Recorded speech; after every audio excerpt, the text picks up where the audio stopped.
Setelah melakukan uji coba pembelajaran tatap muka selama sepekan, Dinas Pendidikan Kabupaten Tulang Bawang Barat mulai Selasa pagi melaksanakan belajar tatap muka secara normal. Seluruh siswa sekolah telah dijadwal yang sama tanpa ada pembatasan.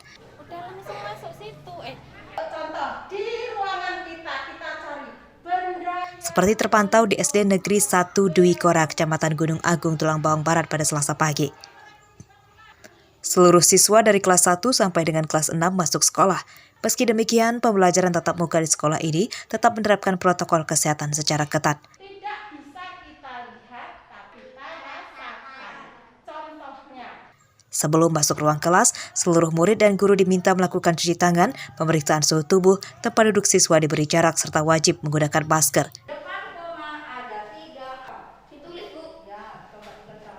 Belajar tatap muka itu sejak hari Rabu tanggal 25 kalau nggak salah. Cuma untuk proses pembelajarannya sebelum di tanggal 25 kan kita BDR, belajar dari rumah gitu kan. Jadi tugas yang diberikan oleh tenaga pengajar itu sudah sampai di hari Sabtu, sehingganya hari Rabu sampai hari Sabtu itu untuk yang pertama itu persiapan pembelajaran. Pelaksanaan uji coba pembelajaran tatap muka atau PTM di wilayah Kabupaten Tulang Bawang Barat berlangsung selama sepekan yang dimulai sejak tanggal 25 Agustus lalu atau tepat sehari setelah terbebas dari melaksanakan PPKM level 4. Mustaqim melaporkan dari Tulang Bawang Barat.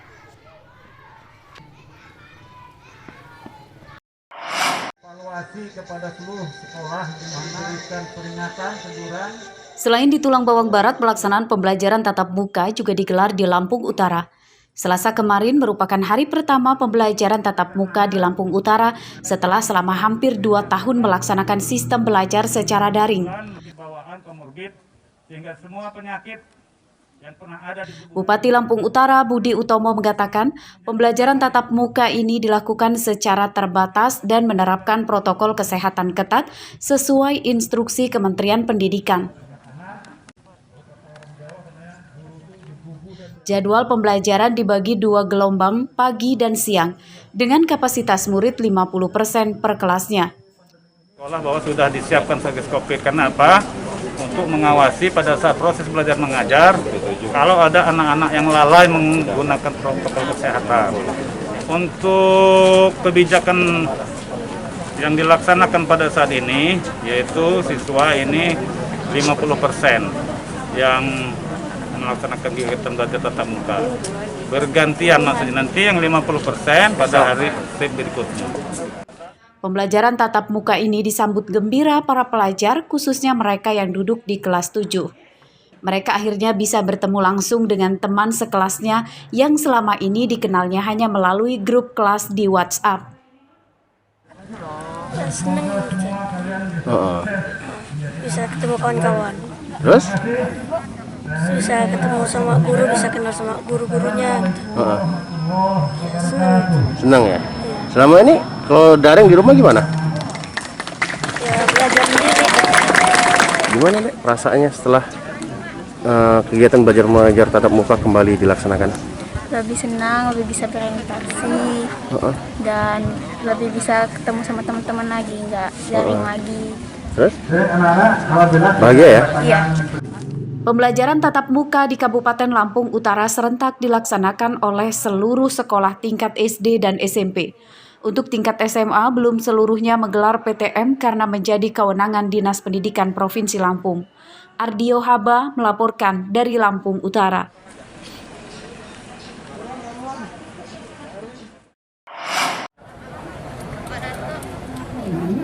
Marilah kita berdoa bersama. Pemerintah Kota Bandar Lampung membantah belum membayarkan insentif tenaga kesehatan seperti yang dituduhkan oleh Menteri Dalam Negeri Tito Karnavian beberapa waktu lalu. Hal ini dikatakan oleh Wakil Wali Kota Bandar Lampung, Dedi Amrullah, di kantornya pada Selasa siang. Saya tegaskan bahwa kami kooperatif. Wakil Wali Kota Bandar Lampung mengaku pada tahun 2021 telah mendistribusikan dana 11 miliar rupiah untuk penanganan COVID-19 yang di dalamnya termasuk untuk membayar insentif para tenaga kesehatan. Dana itu didistribusikan melalui Dinas Kesehatan dan Rumah Sakit Umum Daerah di Bandar Lampung. Yang jelas bahwa Alokasi tahun 2021 sudah kami distribusikan 3 miliar dari 11 miliar. Dan ini akan kami bayarkan ulang. Setelah verifikasi yang dilakukan oleh Dinas Kesehatan selesai, kami langsung bayar. Karena rigidnya nggak sama. Ya, karena data berubah terus. Iya, karena data berubah-ubah. Nah, Pak, 3 miliar itu untuk berapa bulan sih, Pak? Ini, Pak? Itu teknis lah Dinas Kesehatan. Saya nggak berani menjawab kalau itu apa bulannya. Tapi yang jelas dari 11, ya. Dari 11 kita bayar 3. Hitungannya dari per nakes ya, bersama rumah sakitnya. Menteri Dalam Negeri Tito Karnavian menegur 10 bupati dan wali kota terkait pencairan insentif tenaga kesehatan daerah. Teguran dilayangkan melalui surat tertanggal 26 Agustus lalu kepada 5 wali kota dan 5 bupati, yakni Wali Kota Padang, Bandar Lampung, Pontianak, Langsa, dan Prabu Muli, serta Bupati Nabire, Madiun, Gianyar, Penajam Pasir Utara, dan Pasir. Jeffrey Arifin melaporkan dari Bandar Lampung.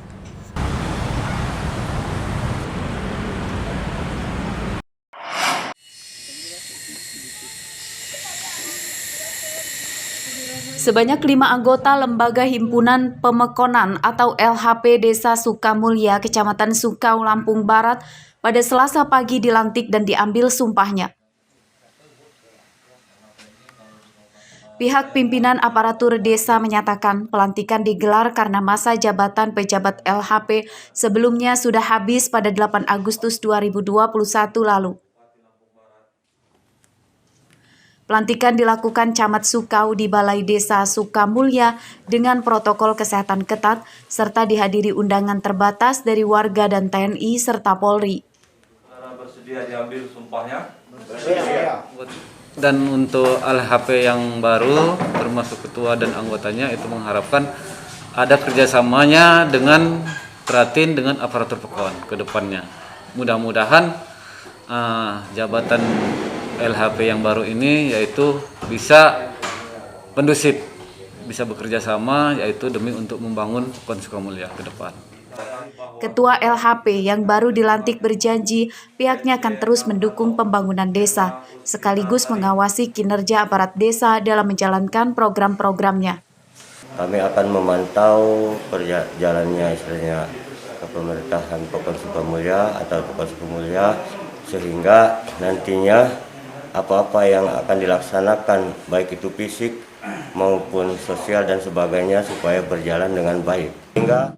Adapun tugas LHP antara lain ikut membahas rancangan peraturan desa, mengawasi pelaksanaan peraturan desa dan kepala desa, dan mengusulkan pengangkatan dan pemberhentian kepala desa. Lalu membentuk panitia pemilihan kepala desa, menampung aspirasi warga desa, hingga memberi persetujuan pemberhentian perangkat desa.